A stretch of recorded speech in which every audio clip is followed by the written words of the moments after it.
Welcome back, everyone. It's Charlie. This will be my new Marvel video. They just announced that they're canceling Comic-Con this year. There's going to be no big panel. They were planning on showing off a bunch of trailers, so I'll explain what we were going to get and what their plans are now, like when they're going to be giving us those trailers instead, and how it's a big opportunity now for James Gunn and DC. If you're brand new to the channel, be sure to subscribe to get all the videos. I will do Comic-Con videos. There'll be other trailers dropping, like there'll be a bunch of DC stuff happening there. Don't worry, because James Gunn will be taking that opportunity, the power vacuum left by Marvel's absence, to show off something really cool. They'll be revealing who the next Superman is, or at least pretty good chance. That's basically what they've been waiting on. They've already pretty much found out who that next Superman is going to be. I'll explain later in the video, since this is mostly about Marvel stuff. The big news, though, is that Marvel canceled their plans. The reason why they did this isn't totally because of Jonathan Majors, although a lot of people are like, wait a minute, is it because of what's going on with him? Because he is a big part of their plans. They have Avengers 5, Kang Dynasty. It seemed like he was going to be a big part of Avengers 6, Secret Wars. They definitely had to make some adjustments because of that. There's reportedly been some changes to the way they end Loki Season 2 because he's in a lot of the episodes as Victor Timely Kang and other Kang variants, but because nobody knows how the trial with him is going to go down, they've just made adjustments to account for whatever might wind up happening, either good or bad. We won't really find out what Marvel is going to be doing with him until after Loki Season 2 comes out. Basically, the end of Loki will completely explain that. The real reason why Marvel canceled Comic-Con this year is because of the strikes. There's a writer's strike that's been going on for a while now, you probably heard. That's why they've been delaying all the Marvel movies. They just delayed Avengers 5, Kang Dynasty, and Secret Wars. But there's also an actors' strike. The Actors Union is about to go on strike, and it would happen around the time Comic-Con is happening, meaning none of the actors would show up to promote the trailers at Marvel Comic-Con panel like you normally see every summer. Like Kevin Feige last year brought all the actors out. They promoted all the Marvel Phase 5 stuff, the Disney Plus series, the movies. So even though they're not doing that, they will have a presence on the show floor, but what they're talking about there is actually Marvel Comics doing their regular booths. They typically do that every year. They've been doing that ever since Marvel Studios started promoting their movies. Kind of Marvel Studios did their Hall H stuff, and then Marvel Comics did their show floor stuff. What they'll wind up doing, though, is if both strikes have ended by later this year, and hopefully they do, hopefully the studios come to an arrangement with all of them, is that closer to D23 and then later Disney Plus Day, they'll do their own events, which they already kind of do every year on top of Comic-Con, even if they do go to Comic-Con. Now they'll just use those as their big trailer fest where they show previews, trailers for the upcoming shows and movies. They did something similar during the virus when Comic-Con had to shut down the in-person live event part of the convention, so none of the studios had any big mega panels. Marvel, DC just held their own separate events, like DC did their DC fandom events. What Marvel was planning on showing off, like the big trailers, all the big panels they were planning on doing before all the strikes and their cancellations, is they were going to show a big preview of Daredevil Born Again. Charlie Cox and Vincent D'Onofrio have been doing a bunch of conventions recently. They said that they were also going to be at Comic-Con doing a bunch of Daredevil Born Again stuff. Sorry. Well, I think you aren't you supposed to talk about my show, or? Wait, your show? I think you mean my show. The early trailer that they would have shown off for that probably would not have been made public, just because they're still so early into filming, and there's a couple other things that they want to promote before that are coming out. They even had to make a couple of delays in the Daredevil Born Again episodes recently, and I think that they just indefinitely delayed it because they ran up against all the episodes that they already written, and the writers have been on strike, so they can't write any more episodes, so they can't create any more material to film. Marvel was going to show off an Echo trailer. The star of that series, who's coming back from Hawkeye, said that they were going to be at Comic-Con showing off those episodes. Remember, they just announced that they're going to be releasing those in November, around when the Marvels movie is coming out, but they're releasing it binge style, which is a huge change for Marvel. The main reason for that is, one, they're not super confident in it as being as popular as something like Loki, just because there's relatively low interest in the character compared to the other main characters, like the other usual characters you would expect to see in big series like that. And also, they're in a weird situation because they just delayed all their Marvel movies and Disney Plus series. They started to stretch the schedule out the way that they release things, mostly for financial reasons, like they're hurting for money, so they want to stretch their content out as much as possible. But because they're doing that, they're developing this backlog, so they have a bunch of shows just sitting on a shelf waiting to be released that they've been holding. The longer this goes on, the bigger that backlog is, the faster they want to get stuff out. And at the end of the year, there's reportedly a bunch of big stuff coming out, so Marvel just wants to get it out the door as quickly as possible, and if they didn't think it was going to be super popular, they're just going to release it all at once and say, here you go, just enjoy it, everybody watch it all, have fun. By all reports of people that have seen early footage, it seems like it'll be solid. Marvel just isn't sure that it's going to be quite the banger that, say, like Loki Season 2 is going to be.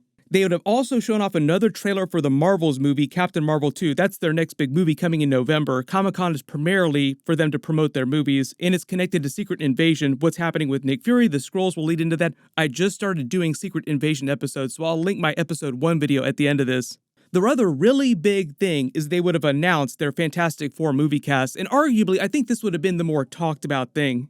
They've been auditioning and meeting with people for the most part for a while now. There have been a lot of cast members everyone believed were their final picks before the strike. That could change because of the strike, because schedules start to become a problem if there are too many delays in getting things started. But reportedly, it was Adam Driver as Reed Richards, Mr. Fantastic, Margot Robbie as the new Sue Storm, Invisible Woman, Paul Mescal as Johnny Storm, aka Human Torch, and Daveed Diggs as Ben Grimm, the Thing. I've already done a couple Fantastic Four videos for that new movie, so I'll link them in the description below. They're already in the middle of filming Deadpool 3. Ryan Reynolds would have probably done some funny non-trailer promo type of joke with Hugh Jackman again, kind of like the last trailer they released where they were just messing around, promoting the fact that they were doing Deadpool 3 together. Hi. Hi. How are you? You have questions. Yes. I had a lot of questions. I'm sure you had a lot of questions, but rest assured, we're going to answer them right now. Like, for example, how is Wolverine alive after Logan? Logan takes place in 2029, totally separate thing. Logan died in Logan, not touching that.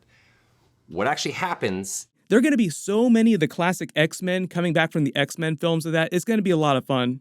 All the other upcoming Marvel series and movies, they would have just waited till D23 and Disney Plus Day to release trailers for, no matter what. So now they're basically just doing everything later this year at D23 and Disney Plus Day. Before that happens, though, there will be a lot of Ahsoka trailers because that's the next big Disney Plus series coming from Star Wars. There'll be some Loki Season 2 trailers. Like, they're not going to wait till after Loki Season 2 to release Loki Season 2 trailers. But everybody's now realizing this presents a huge opportunity for James Gunn to promote his new DCU projects. They have Blue Beetle coming out in August, even though he wasn't really responsible for that. He did say that Blue Beetle would be one of the first characters that's canon to his DCU. There's still Aquaman 2, they still need to promote that, so he'll probably talk a little bit about that. But like I said, the big deal is announcing who the next Superman is going to be. James Gunn said that they were pretty much done, maybe not totally done, but pretty much done with all the auditions, and they'd pretty much selected who they thought that it was going to be. But they were going through some due diligence steps and letting the CEO of the company sort of weigh in on their decision. But per James Gunn's new contract, he can basically say who the new Superman is going to be without needing approval from the CEO, so it's more of a courtesy that he's doing that. There have been a lot of names in the last month. David Cornsweet definitely seemed like one of people's top picks. He definitely looks the part. He even kind of looks like he could be Henry Cavill's younger brother in real life. To me, it's not about the notoriety, it's about the craft. It's about showing up to work every day, you know? And for a super, that can mean... I'm sorry, a what?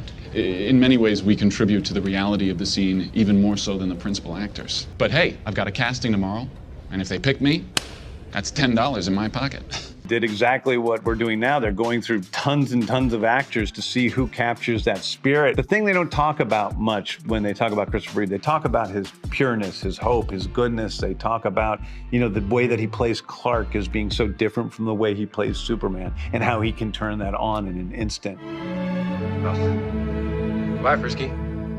Long now. But there's this playfulness about Superman. This, when he's saving a cat, he's got that wry smile. And that is one of the best parts of the movie, is the playfulness of Superman. He enjoys what he's doing. He likes helping human beings. It definitely sounds like he understands the Superman character, but you can let me know in the comments who you want to play the new version of Superman. Either way, set your clocks. They're probably going to announce that at their big Comic-Con panel. The big takeaway, though, is that Marvel's loss is James Gunn's gain. Like, it's his opportunity to just blow everybody's minds and get them really excited for his new DCU projects. So let me know what you want to see from James Gunn and DC at Comic-Con now that they basically don't really have competition, so to speak. There'll be stuff happening, like Sony will have a panel. They could show off some more Kraven the Hunter footage because that's coming in October. Make all the Kraven time jokes that you want. It's Kraven time. The funny thing about that is that his origin story in the trailer is actually a lot like, almost like they borrowed, quote unquote, borrowed from Catman's origin story in the DC universe. It almost looks like a copy-paste situation. Don't worry though, even though Marvel isn't going to be dropping a whole bunch of trailers, there will still be Loki Season 2 trailers coming real soon, while we have a bunch of Secret Invasion stuff happening. They'll mostly be promoting the Ahsoka episodes that are coming up too. Click here for my full Marvel Secret Invasion Episode 1 video and Easter eggs, and click here for that Flash alternate ending, a bunch of Superman deleted scenes, and the alternate post-credit scene with the Justice League. Thank you so much for watching. Everyone stay safe, and I'll see you guys in the next one.